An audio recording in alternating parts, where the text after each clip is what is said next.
देखिए हर खबर यहीं पर, सब्सक्राइब कीजिए TV9 भारतवर्ष। प्रधानमंत्री नरेंद्र मोदी ने देश में लॉकडाउन 4 का ऐलान कर दिया है। साथ ही पीएम ने देश के लिए 20 लाख करोड़ के आर्थिक पैकेज का भी ऐलान किया है। 130 करोड़ की जनता को कोरोना से बचाने के लिए नया रोड मैप तैयार किया है। लेकिन क्या आप जानते हैं कि पीएम मोदी ने जो भी लॉकडाउन 4 का फैसला लिया है, उससे पहले बड़ा मंथन किया है। प्रधानमंत्री ने हिंदुस्तान के हर सूबे के मुख्यमंत्री के साथ मशवरा किया, उनकी राय जानी और उसके बाद उस नतीजे पर पहुंचे हैं जिसका ऐलान आज उन्होंने खुद देश के सामने किया है। विश्व की आज की स्थिति हमें सिखाती है कि इसका मार्ग एक ही है, आत्मनिर्भर भारत। सतर्क रहते हुए ऐसी जंग के सभी नियमों का पालन करते हुए अब हमें बचना भी है और आगे बढ़ना भी है। आज जिस आर्थिक पैकेज का ऐलान हो रहा है उसे जोड़ दें तो ये करीब करीब 20 लाख करोड़ रुपए का है। 20 लाख करोड़ रुपए का है।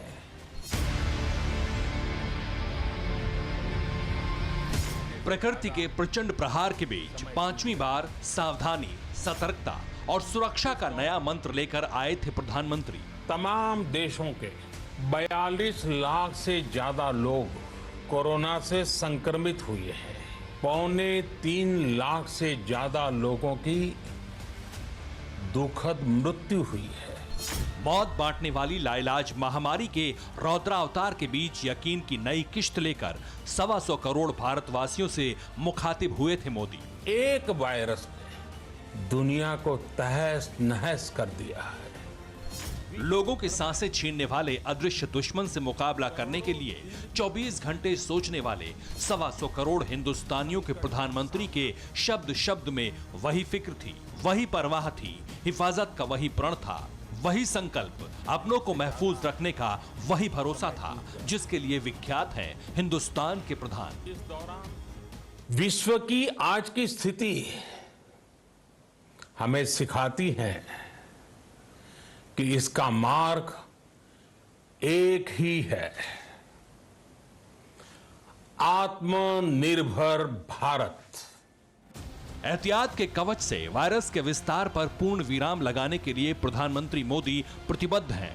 सबका साथ लेकर कातिल कोरोना पर प्रहार कर रहे हैं। कोरोना के तांडव पर नियंत्रण को लेकर मैराथन मंथन कर रहे हैं, मशविरा कर रहे हैं, हर सूबे के सरदारों से सीधे सलाह ले रहे हैं। हिंदुस्तान को पांचवी बार पैगाम देने से पहले हिमाचल, पंजाब से लेकर तमिलनाडु तक और त्रिपुरा से लेकर ओडिशा तक हर एक राज्य के मुख्यमंत्री से बात की। सबकी बातों को सुनने और समझने के बाद देश को नया संदेश देने आए थे प्रधानमंत्री नरेंद्र मोदी। हमने ऐसा संकट न देखा है न ही सुना है। निश्चित तौर पर मानव जाति के लिए ये सब कुछ अकल्पनीय है। ये क्राइसिस अभूतपूर्व है, लेकिन थकना, हारना, टूटना, बिखरना मानव को मंजूर नहीं है। सतर्क रहते हुए ऐसी जंग के सभी नियमों का पालन करते हुए अब हमें बचना भी है और आगे बढ़ना भी है। कोरोना के कहर के बीच नजरबंदी के नए आदेश से पहले 11 मई को 6 घंटे तक मुख्यमंत्रियों के साथ प्रधानमंत्री ने बैठक की। वीडियो कॉन्फ्रेंसिंग के जरिए तर्कों की कसौटी पर लॉकडाउन के चौथे चरण को कसा गया। सबने अपनी अपनी बातें रखी। हर मुख्यमंत्री की अपेक्षाएं थी, हर मुख्यमंत्री का अपना तर्क था, जिम्मेदारियों के बीच अपनी मजबूरियां भी थीं।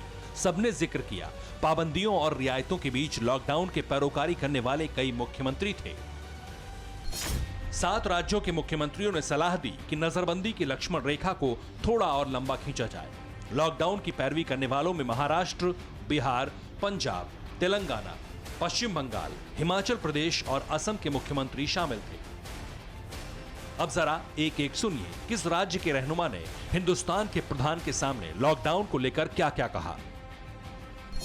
महाराष्ट्र के मुख्यमंत्री उद्धव ठाकरे ने कहा, लॉकडाउन के संबंध में निश्चित और ठोस निर्देश देने चाहिए।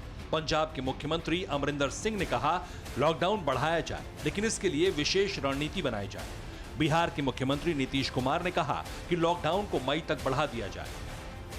प्रधानमंत्री नरेंद्र मोदी जब मुख्यमंत्रियों से बात कर रहे थे, चर्चा कर रहे थे, उस दौरान एक चीज का जिक्र हुआ और वो खास बात ये थी कि ट्रेनों का परिचालन जो हो रहा है, सभी जो राज्य हैं उनके मुख्यमंत्रियों ने अपने अपने विचार रखे, लेकिन इसी बीच कई मुख्यमंत्रियों ने ट्रेनों के परिचालन को लेकर के आपत्ति भी जताई है। आप सबको ये पता है कि सरकार ने दिल्ली से कुछ शहरों के लिए ट्रेनों के परिचालन की घोषणा भी की है।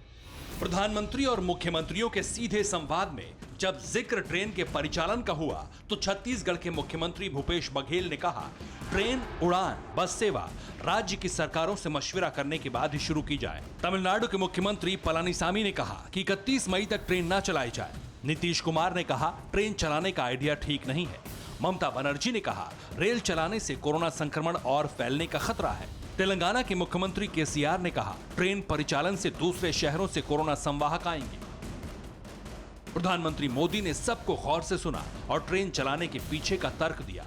कोरोना काल में यथास्थान पर रहने की अपील करने वाले प्रधानमंत्री मोदी ने कहा कि लोग अपने घर जाना चाहते हैं, ये इंसानी फितरत है। इसके चलते हमें अपने फैसले बदलने पड़े, लेकिन इसके बावजूद हमें ध्यान रखना है कि संक्रमण ना फैले और गांवों तक ना पहुंचे। प्रधानमंत्री मोदी जब कोई फैसला लेते हैं तो पूरी रिसर्च के साथ लेते हैं, पूरा डेटा उनके पास होता है। इसी वजह से पूरी रिसर्च और पूरे डेटा को सामने देखने के बाद ही प्रधानमंत्री मोदी ने फैसला किया कि देश में ट्रेनों को एक बार फिर चलाया जाए। प्रधानमंत्री मोदी का मानना है कि कोरोना भी मरता रहे, देश भी चलता रहे और आगे बढ़ता रहे। अपने इसी संकल्प के साथ प्रधानमंत्री मोदी की उम्मीदें बड़ी हैं। प्रतिबद्धता के बीच अपेक्षाएं बहुत हैं। उन्हें यकीन है कि कोरोना के दलदल से निकलने के बाद देश और निखर कर सामने आएगा। हिंदुस्तान के दूरदर्शी प्रधानमंत्री जब मुख्यमंत्रियों से बात कर रहे थे तो उन्होंने अपने भरोसे की वजहों का एक एक पन्ना पलट दिया। इस बातचीत के दौरान मत भिन्नता के लिए मशहूर पश्चिम बंगाल की मुख्यमंत्री ममता बनर्जी अपने अलग ही ट्रैक पर थी। कोरोना से निपटने के लिए बुलाई गई इस बैठक में ममता बनर्जी ने केंद्र सरकार पर आरोप लगाया कि केंद्र सरकार राजनीति कर रही है। साथ ही साथ उन्होंने कहा है कि अगर कोरोना से हमें जंग लड़नी है तो सभी राज्यों को बराबर का महत्व देना होगा, टीम इंडिया बनकर के काम करना होगा।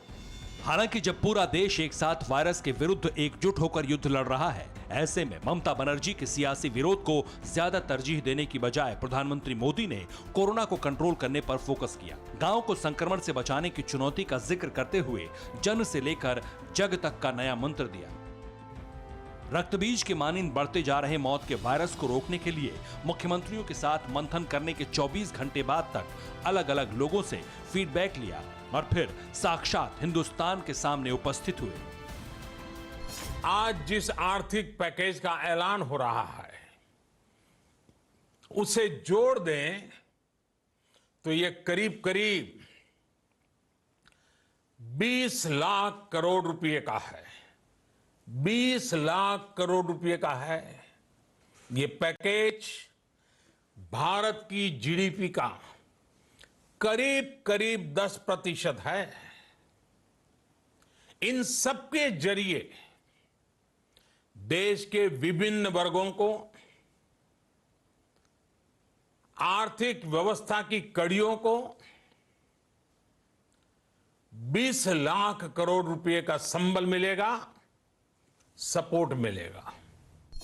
प्रधानमंत्री मोदी जानते हैं 125 करोड़ के देश को चलाने के लिए वक्त के साथ पाबंदियों में रियायत की जरूरत है, मगर एहतियात भी उतना ही जरूरी है। यही वजह है कि देश के अभिभावक को छूट के साथ लोगों से कोरोना के खिलाफ कठोरता की भी अपेक्षा है और इसी अपेक्षा के साथ नई सुबह की शुरुआत की तैयारी भी। हालांकि कोरोना के खिलाफ देशव्यापी जंग में प्रधानमंत्री की हर उम्मीद के साथ भारतवर्ष खड़ा है। Bureau report, TV9 Bharatvarsh. 42 lakh से ज्यादा लोग कोरोना से संक्रमित हुए हैं। 2.25 लाख से ज्यादा लोगों की दुखद मृत्यु हुई है। न्यूज़ टॉप 9 रोज सुबह 7 बजे और शाम 7 बजे सिर्फ TV9 भारतवर्ष पर।